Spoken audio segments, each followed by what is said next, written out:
I have a habit of checking the time before I start speaking, but I have a special clock. It has two functions. One tells you the time, and the other the exact location. By the way, this is the most advanced technology. The time that I get is an atomic time that is the most accurate time possible. Because when I look at the time, my clock is telling me now. The time is now. And when I take a look at the GPS, it tells me the place is here. And in essence, in a nutshell, that's what I've learned from my experience. To be present at the moment. To engage in every moment with intensity. To live every day as if it was the last day of my life. I was a kid, maybe 8 or 9 years old. I went to the market in Tel Aviv with my father. And on the way back, my father was carrying all the produce, so he had like a few baskets on one hand and a big watermelon under the other arm. And we were walking towards the car when a tourist stopped us to get some directions. He was lost. And my father was quite confused, didn't know what to do. Finally, he puts all the shopping bags on the floor. He handed over the watermelon to me. He looks at the tourist and said, "Look, I really don't know." I got a couple of degrees. My first degree is in Jewish philosophy, and then I did another degree in business administration. Most people tell me consistency. Business administration, Jewish philosophy, same thing. I left Israel at the age of 21 searching for my own adventure. You see, my strong belief is that we go and search for adventures, we climb mountains, we cross valleys and seas, but actually we're searching for ourselves. I arrived in a beautiful, beautiful place one morning. I was already a year with a backpack on my shoulders, and I arrived in a very precious place. The border of Peru and Bolivia in South America. This border is a lake that separates both countries. I was there early that morning because the ferry, after the market day, returns all the peasants back to the different islands in the lake. So once a week there's an opportunity to visit these unique communities that live deep inside the lake. And I was there on the docks, and finally I was led to the ferry by a child. I jump into the ferry, and I see it's full of people already. 5, 6 backpackers, and about 15, 20 peasants. A minute or two later, the boat leaves the docks, and here we're making our way into the mist, leaving the town behind. When suddenly there's a scream from behind, "Espera, wait!" And we turn around, and we see a backpacker, obviously his backpack protruding up and down his back, and he's running and he's screaming again, "Espera, wait!" And I feel we should go back for him. This is one of ours. And I look at the motorman, and I see that nobody else is concerned. Like the backpackers don't care, and the peasants, they don't want to go back for some gringo. So I just withdraw myself, and I say, "Okay, I won't interfere either." And the guy one more time, "Espera," desperately, because that's the last ferry, and he missed it. And I look at the motorman, this very colorful Indian, and he's looking back and forth, back and forth. And that moment is crystal, because I can see exactly the work of destiny. This man was hesitating if to go back and forth. His decision will completely change the course of our lives. My life will be a different life. His life, the guy waiting on the docks, will end. He will die. One day in La Paz, I was walking in the market where I noticed that I'm followed by a man. Like, that's never happened to me. But every time I looked, I saw the same character. He was European, he was like in his early 40s. And everywhere I was, the man was also there. So finally I stopped and really challenged him with a direct stare, and he immediately ran over and introduced himself. He said he's an Austrian geologist. And as he started telling me about himself, the realization dawned on me. I came to South America to search for this man. Finally I found him. So I followed him. Marcus, another guy, Kevin, that we met, an American photographer that we met in La Paz, and in the beginning tried to prevent me from joining this geologist, but in the process fell under his spell and decided to join as well. So the four of us, we left civilization and we started hiking into the uncharted. For 4 days we still, after landing in a remote area, for 4 days we were still walking amongst certain communities, but after 4 days we arrived at the last village. There's no more villages, there's no more trail. This is the uncharted. Sometimes I call it my best friend, because fear always shows you the way.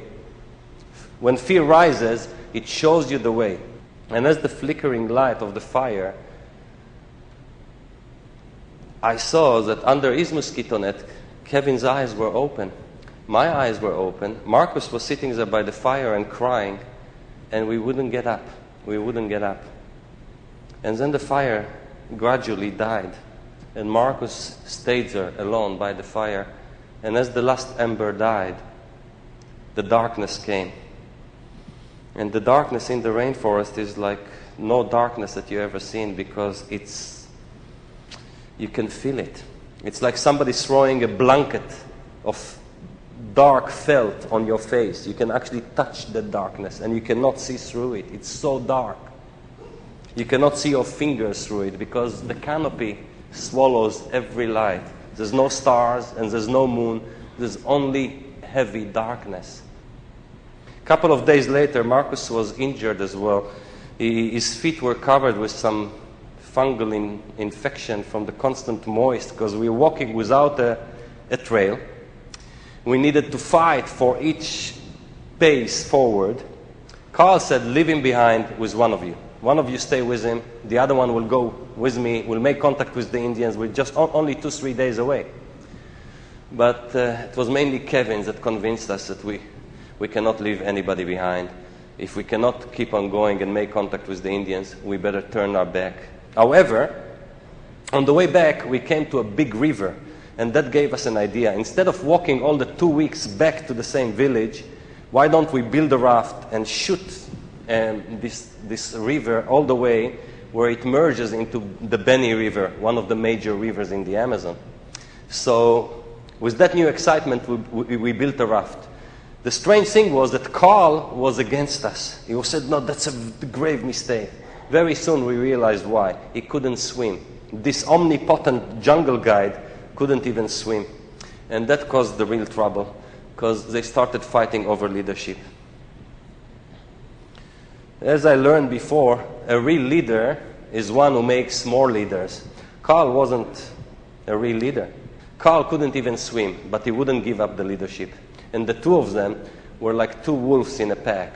They were at each other's throats. And that was our disaster, because they split us. Because when Carl would scream to the left and Kevin would scream to the right, we were trapped. And Marcus would beg us to listen to Carl. I kept maintaining my loyalty to Kevin, and we became two groups. Gradually, animosity, and then we even started speaking two different languages. They spoke German to each other, we spoke English, there was no more communication. 4 days later, Carl said, there's a big canyon and huge waterfalls. We cannot do that. Let's stop here and go back to the jungle and try and cut our way out. Kevin refused. He pulled me aside. He said, you know what, let them walk out. The two of us, we stay together on the raft. Let the two of them walk. All the problem we have are because of them. When Marcus heard that, he said, no way. We are 3 friends, we stick together.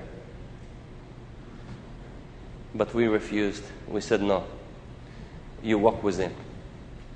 We made this decision. Marcus was so hurt. And as we split, He came to us and he said he loves us, he forgives us, he doesn't harbor any anger. He will pray for us every day. And when we'll get together in La Paz again, we'll be better friends than ever. Only that when they started climbing up the tributary was the last time they were seen. Carl and Marcus have disappeared forever. Kevin and I continued on that raft to find out that Carl wasn't lying. The canyon, and then the rapids, and then the waterfall.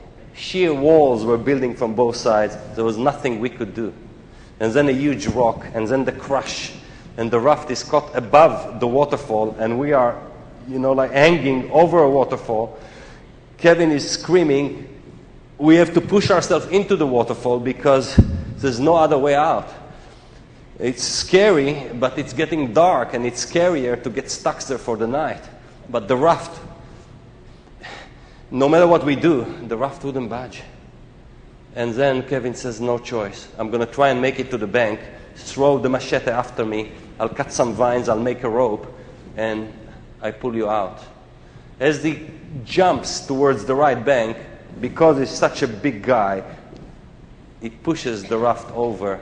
He jumps and he throws me into the waterfall. I fall with the raft into the waterfall. I'm swallowed by the current.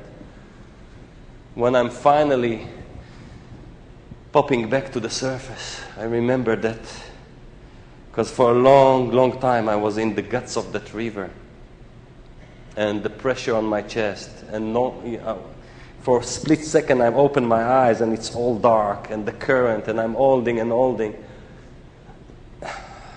When it finally popped, I felt as if my lungs are coated with gold, how precious a breath can be. I lost Kevin, and I lost everything else. Half an hour later, the raft was already broken to pieces, all the equipment lost. And by a miracle only, I managed to get to the right bank. When I say by a miracle only, I mean it. There was no way to survive this canyon. For half an hour, going down rapids and waterfall, one after the other, bare body, nothing to protect me. The most minor injury, like a broken arm or a twisted ankle, would have killed me. Nothing. My life was preserved and protected by a force. For the first time in my life, I realized I went through a miracle, and the elevation and the acceleration. But then, a couple of minutes later, I realized my tragedy. I was lost, alone. I lost everything, all my friends, all my equipment. All I had left was shoes, pants, and a shirt. Nothing else. No food, no fire, no gun, no knife, nothing. And then the morning comes, and I have one hope. And I'm holding on to this hope. Kevin. I know that Kevin made it to the right bank. I've seen him on the right bank. I'm sure Kevin runs after me, and we'll meet now. So I'm going upriver to make it easier, so we'll meet. And I walk all day upriver, and I don't find Kevin.